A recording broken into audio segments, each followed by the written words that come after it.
Depuis des siècles, les plus grands monuments de l'histoire de l'humanité recèlent des secrets qui échappent au commun des mortels. Ce n'étaient pas seulement des bâtiments, c'étaient des portails. Des lieux comme les temples de Luxor en Égypte ou les complexes sacrés de l'Inde ont été créés pour autre chose que le culte. À l'intérieur, il y avait une chambre rare, presque toujours ignorée, la chambre de la réflexion sacrée. Et ce qui s'y trouvait n'était pas n'importe quel miroir. Ce miroir ne renvoie pas des visages, il révèle des réalités. C'était un instrument conçu pour manifester exactement ce qui vibrait à l'intérieur de l'utilisateur. Mais l'accès à cet instrument n'était pas libre. Seuls ceux qui parvenaient à maîtriser l'attention, la respiration et l'énergie, les dikshits, pouvaient y accéder. Pour eux, le miroir devenait un outil de création. Un moyen de mettre au monde ce que seul le cœur peut voir.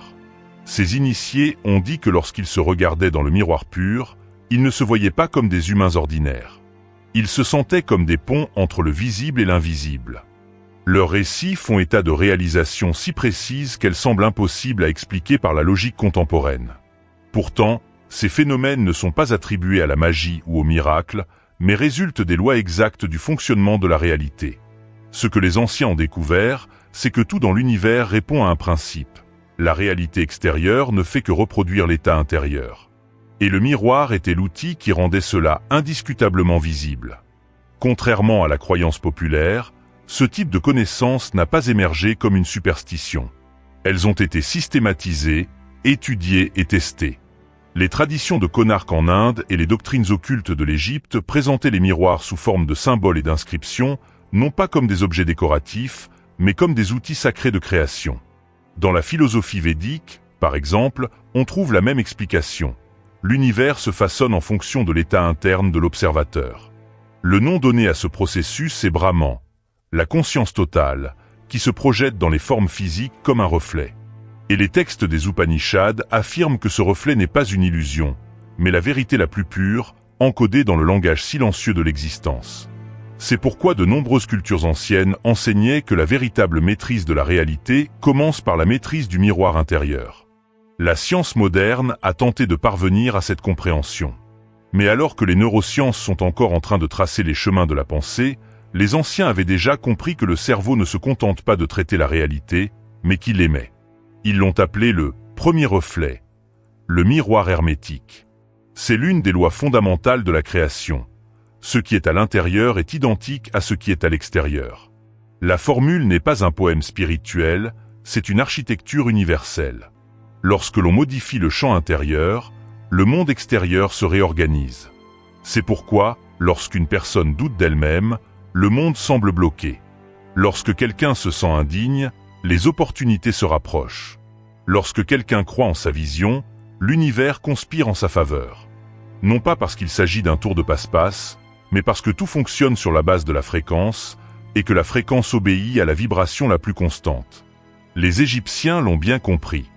L'histoire d'Osiris, par exemple, n'est pas une simple légende. Elle représente la reconstruction intérieure. Ses parties brisées symbolisent l'esprit fragmenté, et sa restauration, la renaissance d'une nouvelle conscience unifiée. Dès que cette unification a lieu, le miroir de la vie reflète une nouvelle configuration extérieure. La loi du miroir n'est pas facultative. Elle est en vigueur à tout moment.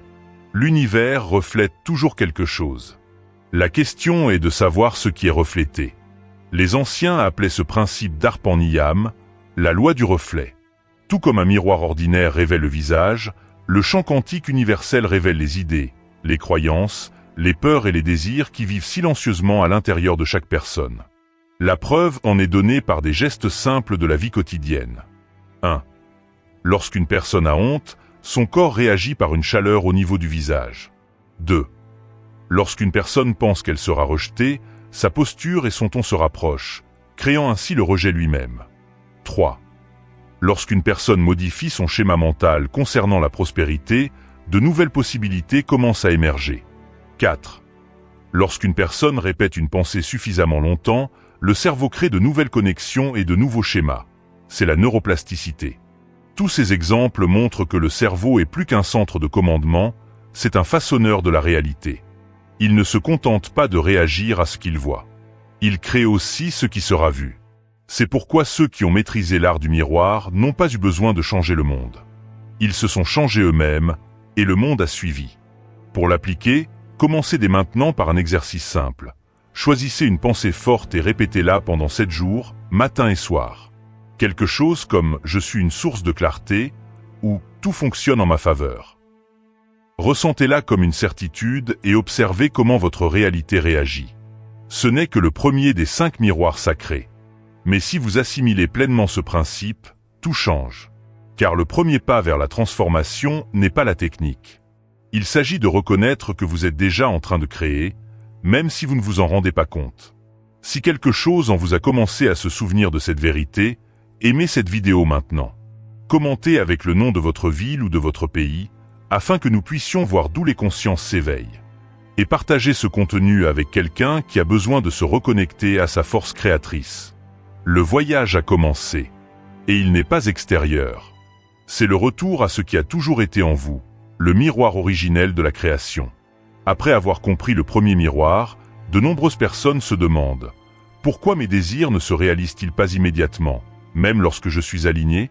La réponse se trouve dans le deuxième miroir sacré, le miroir du temps invisible. C'est le domaine le plus subtil et le plus difficile à comprendre. Entre la naissance d'un désir et sa manifestation, il y a un espace non physique, un intervalle où la vibration doit se maintenir jusqu'à ce que tout soit organisé pour la rendre visible. Cet espace était connu des anciens sous le nom d'éther, l'élément le plus raffiné de tous, celui que l'on ne peut pas toucher, mais qui stocke tout. Dans la tradition védique, ce champ était appelé Akasha. En Égypte, les sages l'appelaient la matrice céleste, l'endroit où chaque pensée laisse une impression. Ce n'est pas quelque chose que l'on voit, mais quelque chose que l'on ressent. C'est le papier cosmique, où l'énergie de l'intention est enregistrée. Lorsqu'un souhait est créé avec une véritable intention, il ne disparaît pas, il est enregistré dans ce champ invisible. Dès lors, il commence son voyage vers le plan physique. Mais voici le détail qui fait toute la différence. Il ne vous parvient que si vous ne l'effacez pas avant l'heure. Imaginez le processus comme celui d'un agriculteur. Il plante une graine.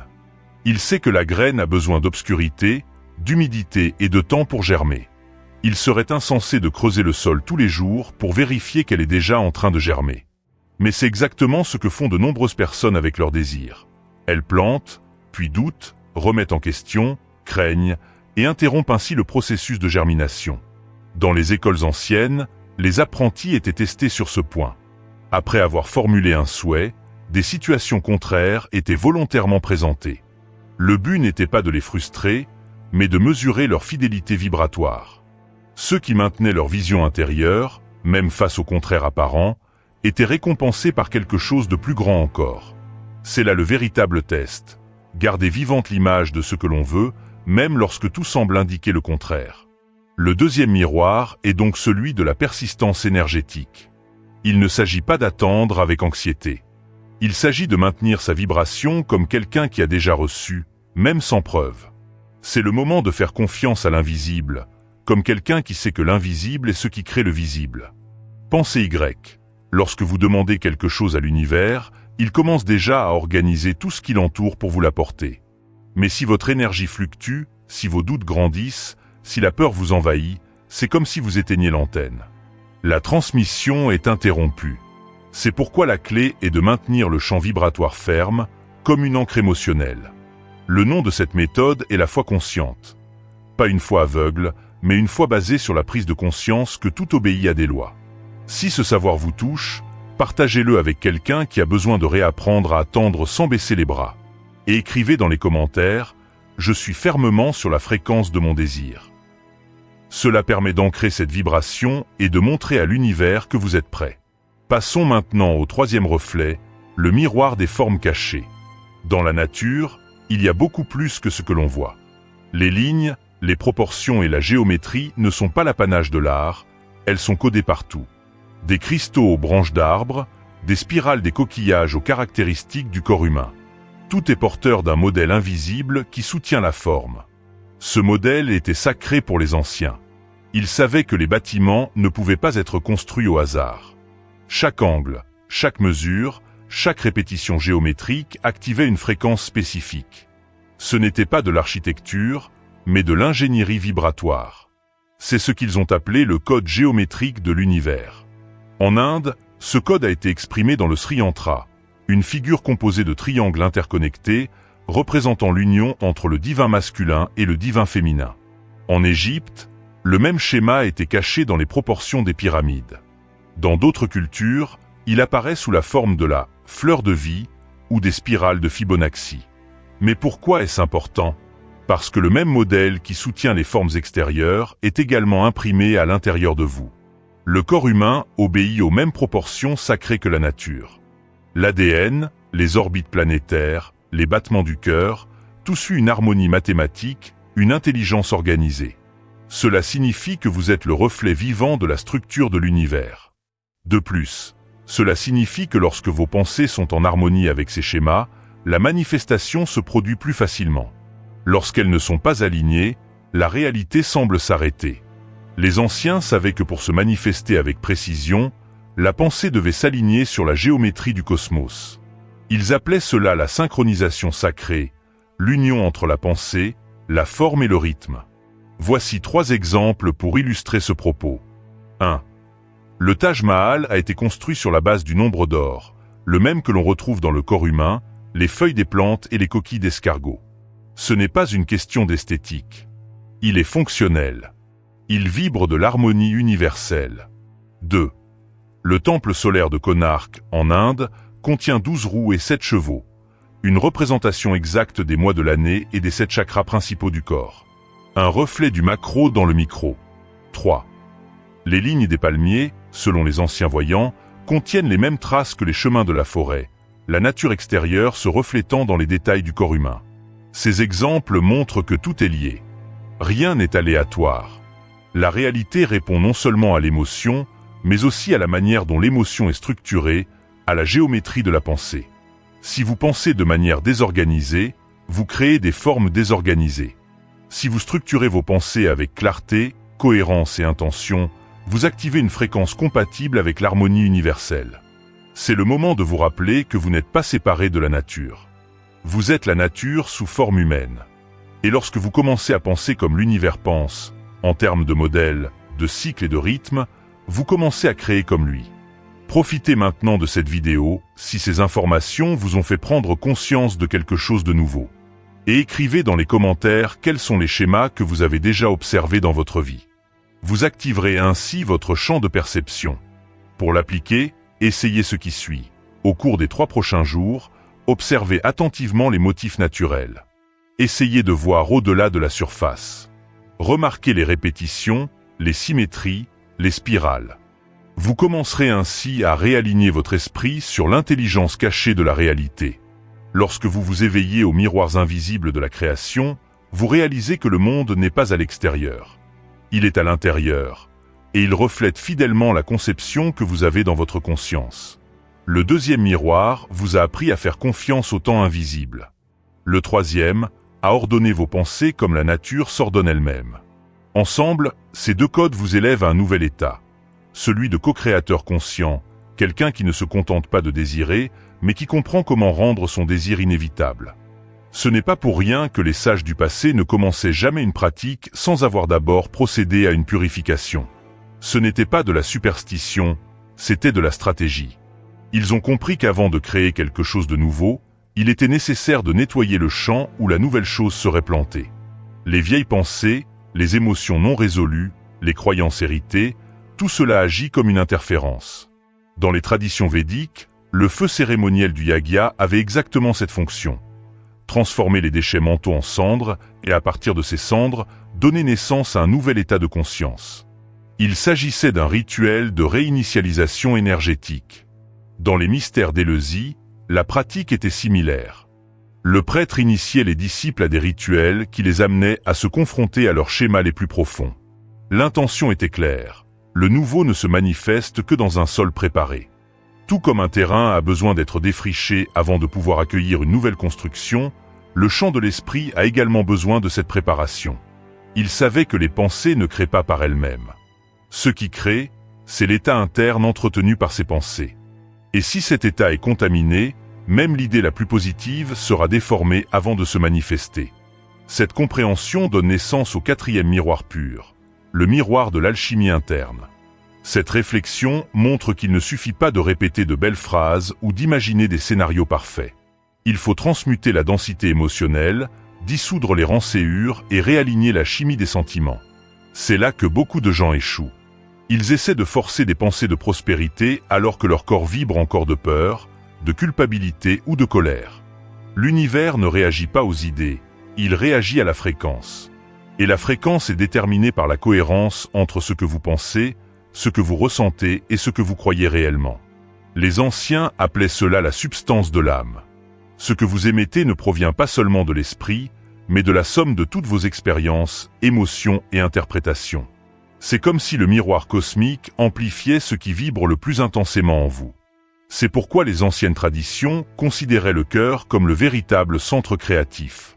Dans les papyrus égyptiens, par exemple, on trouve un rituel au cours duquel le cœur du défunt est placé sur une balance et comparé à une plume. Il ne s'agit pas seulement d'un symbole de justice, mais d'une métaphore vibratoire. Si le cœur est léger, c'est-à-dire sans excès émotionnel, la traversée a lieu. Ce symbolisme montre que le miroir ne vous donne pas ce que vous voulez, mais ce que vous êtes déjà. Nous entrons ici dans le dernier et le plus profond des miroirs, le miroir de l'identité suprême. C'est le point où tout se confond. Après avoir compris que le monde reflète ce que vous vibrez, que le temps invisible exige de la constance, que la réalité obéit à des schémas géométriques et que l'état intérieur a besoin d'être purifié, la révélation finale arrive. Vous n'êtes pas le reflet.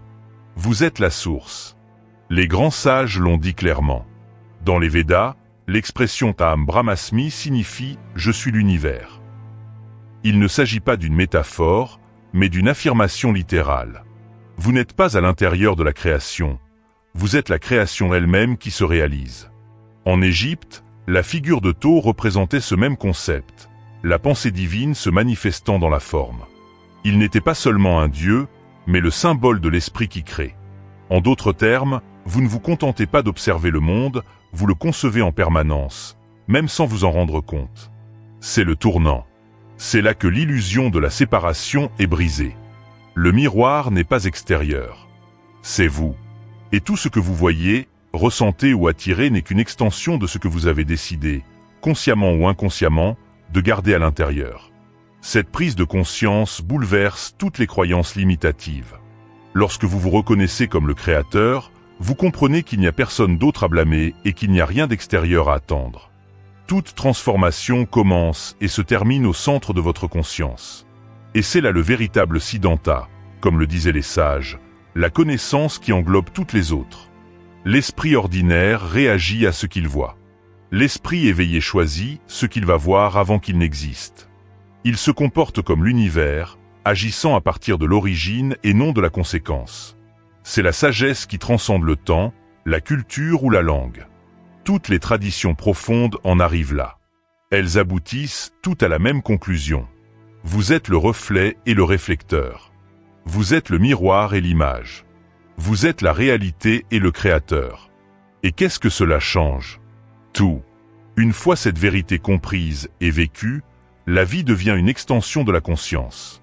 Il n'est plus nécessaire de chercher, mais seulement de permettre à ce qui est à l'intérieur de s'exprimer à l'extérieur. C'est pourquoi l'appel n'est pas de comprendre davantage. Il s'agit de vivre avec plus de conscience. Lorsque vous quitterez ce savoir, emportez avec vous une question. Sur quoi est-ce que je choisis de réfléchir à partir d'aujourd'hui? Cette réponse façonnera chaque détail de votre réalité. Regardez cette vidéo, maintenant si cette vérité a touché quelque chose en vous. Partagez-la avec quelqu'un qui a besoin de se rappeler son origine. Et écrivez dans les commentaires « Je suis la source » pour déclarer à l'univers que vous reconnaissez son pouvoir. Dites-nous également d'où vous regardez cette vidéo. Formons un réseau de conscience éveillée dans le monde entier. Abonnez-vous. Chaque semaine, un nouveau contenu comme celui-ci est créé pour vous rappeler non pas ce que vous devez viser, mais ce que vous êtes déjà. Ce voyage ne s'arrête pas là. Il ne fait que commencer à l'intérieur de vous.